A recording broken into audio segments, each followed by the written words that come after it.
Back in for another quick story. The person that I'm going to talk about today, her name is Diane Lynn Dahn. She is an unfortunate victim of murder. And so this happened in 1988 in San Diego County. Santee is the city that all this took place in. So in 1988, Diane Lynn Dahn did not show up for her job. It was May 2nd of 1988. She worked for the San Diego Transit Center. And so when she didn't show up for work, one of her friends went over to her apartment and found and entered the apartment and found that Diane had been murdered. Diane had also had a 2-year-old son that was found wandering around the apartments. So the case, unfortunately, goes unsolved. There isn't anything there that says that she was SA'd, but it does show that the autopsy showed that the cause of death was actually a stab wound to the chest. She had multiple stab wounds to the chest, but what ultimately ended her life was a fatal stab wound to the chest.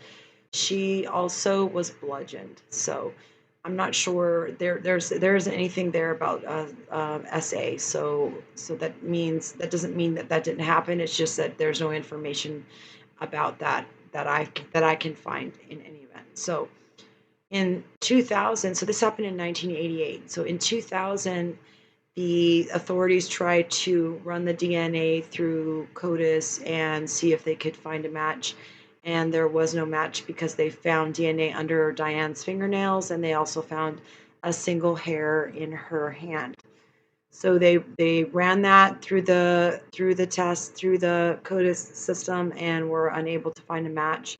Later, again in 2001, the authorities tried to run it through CODIS again, the DNA through CODIS again, and they were unable to find any matches. They tried again later in 2010 and still came back with no matches to CODIS. So the CODIS, for people that don't know, is where they enter DNA, and so that when a crime happens, they can try to match it to a person. So as technology advances, so her murder happened in 1988, and obviously DNA was not what it is today. So the way that they end up solving the case, because this case was a cold case for 34 years. So can you imagine for 34 years not knowing? Imagine what her parents must have felt like, or her family members must have felt like going that long without any resolution, especially her little young son. From what I've read, that the young son doesn't really remember his mother, but he does know the story and is happy to know that they found who the man is. So the man that they ended up linking to through what they did was they used genealogy. So that is where they build like a family tree, and then they like eliminate certain people, and then they find the closest relative to him, and when they found the closest relative to him, they found out that it was a match. This man's name was Warren Robertson. So Warren Robertson was a tow truck driver. He did live in the same apartments in 1988 that Diane Lynn Dahn lived in.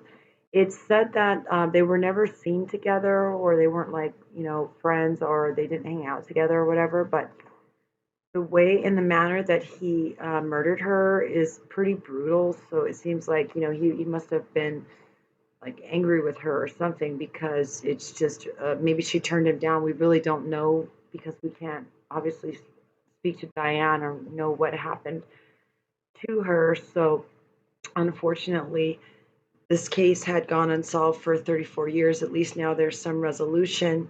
What's interesting also is, okay, so in 1989, Warren Robertson moves to Lakeside, California, which is not that far away from Santee.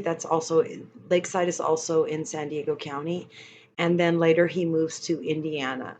So he moves to Indiana, and when he moves to Indiana, when he was age 39, there was a house fire, and he perished in that house fire. So there there is justice, I guess, in the sense that unfortunately I don't wish death like that upon anyone, but what he did was horrible. But the family doesn't get any like resolution as far as a person being convicted of her murder or things like that. So that's the really unfortunate part, is that the man passed away before he was able to face charges to the things that he had done. I imagine that the type of murder and the things that he did to her, I can't imagine that she was the only one. So I have a feeling that there's more out there, that it's just a matter of time before they find out that this man likely did murder others. I mean, this is just my speculation.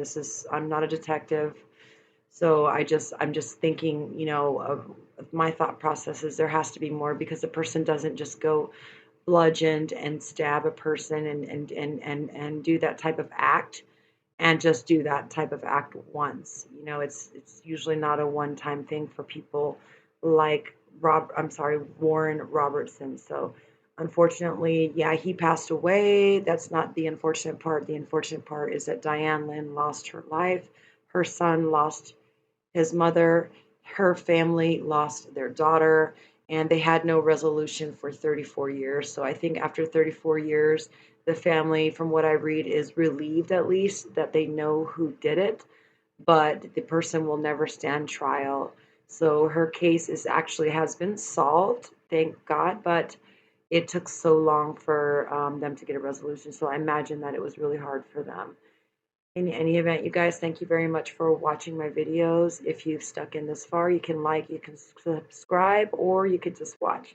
All right. In the meantime, take care of yourselves out there, and I will talk to you soon in the next video. Take care.